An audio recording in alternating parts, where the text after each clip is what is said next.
Muchos de ustedes me han preguntado cómo pueden vivir a Japón y pues el día de hoy pues tengo a una invitada, la cual nos va a contar un poquito sobre cómo es que logró venir aquí a Japón. Primero que nada, pues mucho gusto, Sayu. Muchísimo gusto. Ok, nada, cuéntanos, ¿cómo es que acabaste aquí en Japón?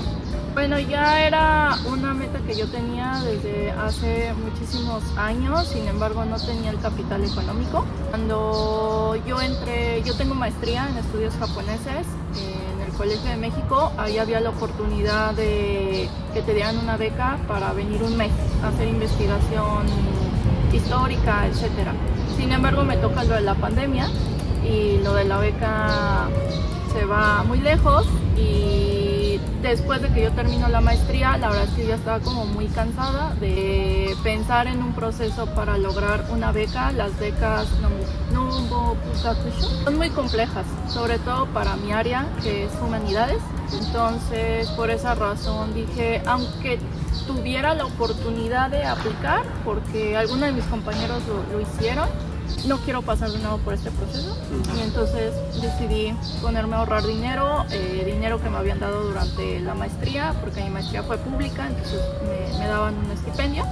Ahorré ese dinero. Pues tampoco quisiera como mentir de que todo fue yo sola, la verdad es que mis padres me apoyaron también para lograr el poder pues hacer el pago de la matrícula de la escuela y por eso es que tardé como yo creo unos 3 años para poder lograr venir a Japón llevando la escuela, porque pues sí, como les digo, no me quería meter en problemas de becas ni procesos de venir a una universidad, etcétera, no, sino quería como enfocarme en el idioma y pues sí, así es como me vine ahorrando dinero. Y me decías más o menos que ahora estás en Japón estudiando en una escuela de japonés, ¿correcto? Ajá, así es, se llama Kyoto Minsai. Fue una escuela que yo encontré a partir de una agencia que se llama Coco Japan.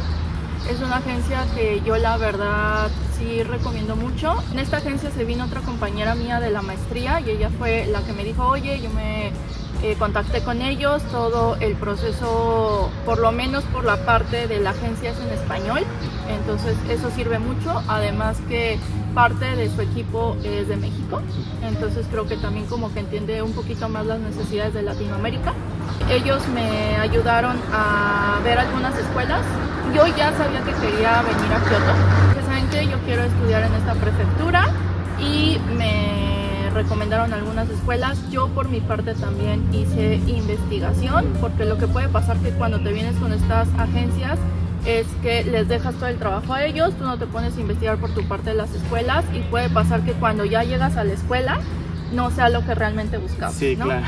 Entonces en mi caso pues hice investigación aparte y dije, esta es la que me conviene, etcétera, y ya ellos me ayudaron a contactarme con la escuela. Realmente te facilitan mucho el proceso en vez de que tú lo hagas todo tú solo, sobre todo si eres una persona que no tiene tanto conocimiento con el inglés. Creo que lo recomendaría mucho porque ellos también te ayudan como a tener ese contacto con la escuela en tu idioma en español.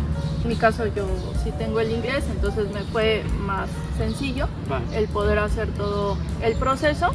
Pero sí, así fue como me vine con esta agencia, ellos me ayudaron a sacar todo el visado, etcétera, y la verdad es que gracias a eso no me abrumé tanto con el papeleo administrativo. Ya veo. Bueno, también Coco Japón, sí he escuchado de ellos. De hecho, pues tuve una plática con el que es el dueño más o menos del Coco en Japón, entonces muy recomendado. La verdad es que tienen pues gente trabajando ahí en México y sobre todo para hispanohablantes, yo diría que es muy recomendado. En plan de lo de la beca que me decías, la beca Monbuka, también se me va el nombre. Monbuka Kusho. Esa, ¿verdad? Ajá. Bueno, dime más o menos cómo empezaste con, sabes, aplicando y todo. No, la verdad es que yo no apliqué, vi todos los requisitos que se necesitaban, más bien. Ajá, y también porque, como te comentaba, un compañero mío aplicó, 2 como 3 aplicaron a la Monbuka Kusho. Y a partir de ellos como que fui viendo el proceso. Sobre todo para las humanidades necesitas tener muchísimo más conocimientos de japonés porque hay pocas, o más bien no sé si las haya, maestrías o doctorados, por ejemplo literatura, historia del arte, que es a lo que yo me dedico, que te lo den en inglés. Entonces, por esa razón necesitas un conocimiento más profundo del japonés. Antes de aplicar a la Monbukakusho, tú tienes que hacer research de todas las universidades, cuáles tú te quieres ir, y tienes que encontrar a tu asesor, que es el que te va a asesorar en la tesis. Entonces tú ya tienes que tener un proyecto como muy fundamentado de lo que vas a ir a hacer y presentárselo al asesor para que el asesor vea si sí quiere trabajar contigo, y eso también te va a apoyar a ti a que te puedan dar la beca. Pero por lo que yo he visto, realmente esta beca pues se la acaban dando a personas más que están enfocadas a ingeniería, ciencias, etcétera. Entonces también por eso, cuando yo vi todo este proceso dije no quiero ingresar de nuevo. Sí, sea más complicado para tu área, ¿no? Es muchísimo más complicado, y como les digo, después de la maestría, pandemia, etcétera, yo acabé muy cansada mentalmente, entonces no quería como volver a tener que pasar por un proceso de encontrar un tema de investigación, buscar quién podía apoyarme en esto, y no solamente eso, sino que ya no iba a ser en mi idioma, ¿no? Claro. Sino que ya tenía yo que pues hacerlo en japonés, y la verdad para ese momento yo no me sentía preparada para eso. Entonces me decías que es difícil también pues sacar esta beca, ¿no? No es tan simple, ¿o sí? No es tan simple, es bastante complicada para los de nuestra área. Uno de mis compañeros que llegué a saber en la entrevista, pues ahí lo desertaron. La entrevista pues también ya tenía personas que te hacían las preguntas en japonés, etcétera, porque como yo les menciono, para nuestra área de humanidades sí todo ya se maneja en el idioma. Y más allá de que puedas tener el idioma, porque este compañero ya lo manejaba mejor que muchos de los que estábamos en la maestría en aquel momento, yo siento que sí, para que te den pues estos estipendios, al final del día sí van a elegir darle el dinero a alguien que está en otras áreas, que le conviene más pues al sector gubernamental, ¿no? Que es al final del día el que te va a dar el estipendio, ¿no? No el gobierno de México, sino el gobierno de Japón. ¿Y dirías que tener como, sabes, mejor japonés te da una ventaja sobre los demás? A ver, yo los que he conocido de ingenierías y eso no necesitan tanto el japonés, porque aquí las escuelas parece que sí dan en inglés muchas de estas maestrías, doctorados, pero si vas a aplicar humanidades, etcétera, pues sí vas a necesitar ya un japonés de un N3, un N2. No, Sayu, cuéntanos un poquito tu primer día, cuando llegaste a Japón, ¿cómo fue? Bueno, yo ya había venido a Japón anteriormente, entonces ya no fue tan complejo para mí. De hecho, yo ya hice como todo el proceso de comprar los boletos, etcétera, por mí sola. O sea, los boletos ya hablo de, por ejemplo, desde el Narita Express hasta el Shinkansen, etcétera, y a llegar por mí aquí a Kioto. Aquí en Kioto, realmente, como les comento, la escuela de Kyoto Minsai han sido como muy amables, entonces fueron por mí, me trajeron hasta el departamento, porque también la escuela me ayudó a encontrar dónde yo iba pues a vivir. Yo decidí vivir sola, entonces pues ellos me encontraron mi casita, que está muy bonita y muy hogareña. Y entonces pues ya llegué ese día ahí a mi casa. No tuve tal vez la mejor experiencia en mi primer día, porque fui a una tienda y era lo que le comentaba acá, de que me siguió un chico por 10 minutos. Y eso es algo que creo que también hay que decírselo a las chicas, que Japón a veces se vende mucho como por este país de la seguridad, pero a veces se deja como un poquito también de lado estas circunstancias como de los chikan, que pues sí serían como traducirlo como los pervertidos, sí. Y que hay muchos aquí en la escuela. Por ejemplo, nos han dado algunos informativos desde la policía japonesa para cómo cuidarnos sobre estas circunstancias, y si es que te lo están dando es porque sí los hay. Yo lo viví el primer día, ¿no? Entonces pues sí, más allá de todo eso, la verdad es que por lo menos en Kioto siento que esas situaciones son menores a como ciudades muchísimo más conglomeradas como Osaka, Tokio. Claro. Entonces en Kioto sí siento que se vive un ritmo pues con personas un poco más sanas, ¿no? Y también yo por eso elegí Kioto, ¿no? Porque me gusta muchísimo más como la gente, siento que es más tranquila en ese sentido, eso espero.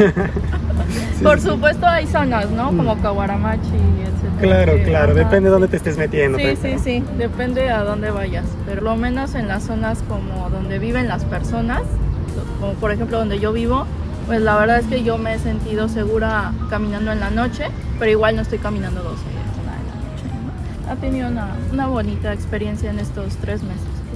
No, pues perfecto. Y la verdad es que sí, gente, Japón, como dice mi amiga, pues es un país muy seguro, pero también hay que reconocer que hay pues uno que otro pervertido, sobre todo para las chicas. Sí. Cuídense mucho, Ajá. obviamente donde estén en la noche y más que nada en los transportes públicos. Ahí es donde luego sí hay muchos casos, así que cuidado. Sí, y en las combinis.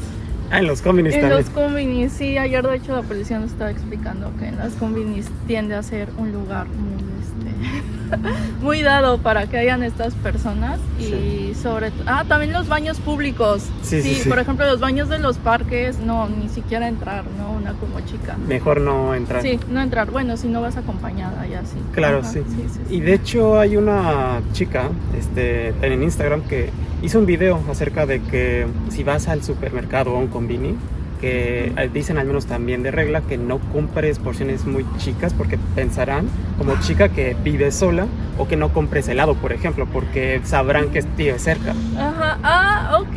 Entonces sí, bueno, en resumen hay que tener cuidado, sobre todo si eres chica. Pero fuera de eso, pues has tenido una experiencia, podrás decir que buena en Japón. Sí, he tenido suerte también de encontrar muy buenos compañeros en mi escuela. Creo que eso es algo que también he dicho en mis redes sociales, de cuando tú llegas aquí a estudiar tú solo, traer la mejor disposición de hacer vínculos con tus compañeros, porque lo vas a necesitar demasiado, porque al final del día, pese a que estás cumpliendo tu sueño, etcétera, sí hay momentos de soledad, ¿sabes? Y entonces no hay nada tan bonito como empezar a tener compañeros con los cuales salir, estudiar juntos, platicar de cómo va tu día a día y empezar a hacer pues vínculos seguros en los cuales pues si te enfermas, etcétera, puedas confiar en ellos. A mí ya me pasó que en mayo estuve bastante enferma y tener a mis compañeros me ayudó muchísimo porque, no sé, me hicieron de comer, vinieron a visitarme, no caí como en la soledad profunda. Claro, siempre tener contacto con tus compañeros, con personas, sobre todo cuando vives en el extranjero. Nosayu, ¿tendrías una recomendación basada en tu experiencia a la gente, sabes, que quiera venir a estudiar una escuela de japonés? Sí, en primera que ya traigan un japonés básico. Yo no recomendaría venir aquí en ceros. Me he dedicado a dar un poco de clases de japonés, etcétera. Y bueno, ya con toda mi experiencia de aprendizaje, la verdad es que yo siento que aprender japonés con explicaciones de personas que te lo dan en español también es una gran ayuda cuando empiezas desde básico. Pero llegar así de sopetón a una escuela donde todo te lo van a enseñar en japonés, siento que puede ser muy abrumador. Tengo compañeros que de verdad llevan un año estando en el mismo nivel porque no logran pasar de ahí, porque no están entendiendo qué está sucediendo con el idioma. Sí recomendaría que si quieres venir a estudiar japonés ya traigas un nivel básico intermedio para que realmente aproveches la experiencia, realmente puedas entender las explicaciones de la gramática que te están dando los profesores, porque algo que tienes que saber es que los profesores aquí no te van a hablar en inglés, no te van a hablar menos en español.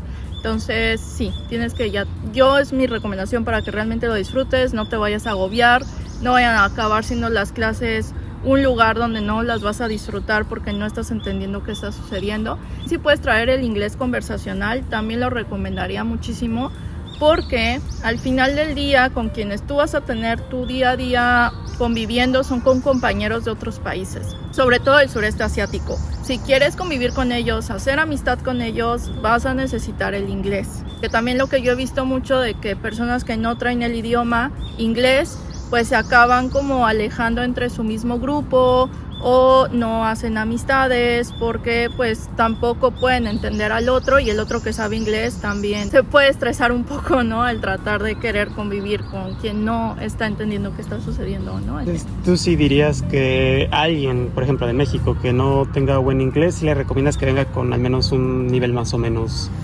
Sí, para que pueda hacer amistades con personas de otros países y no acabe solo teniendo amistades con personas de Latinoamérica. Además, en mi experiencia en las escuelas, por lo menos en la mía y la otra compañera, no hay muchas personas de Latinoamérica. Como les digo, casi todas son del sureste asiático. Antes que terminemos, tú nos decías que, bueno, tienes una cuenta de Instagram, ¿qué es más o menos lo que haces? Bueno, yo soy historiadora del arte, como les digo, con especialidad, bueno, tengo maestría en estudios japoneses, me he dedicado a analizar pintura, sociedad, etcétera, y mi red es Ayu Paints, tanto en Instagram como en TikTok. En Instagram pues hablo sobre historia del arte, doy cursos sobre ese tema, artistas femeninas que también pintan, etcétera. Y en TikTok pues hablo de mi día a día aquí en Japón y también les doy tips del japonés, etcétera. Así que síganme. Y síganla, les pongo a sus redes. Sayu, muchísimas gracias por la entrevista de hoy. Sayonara.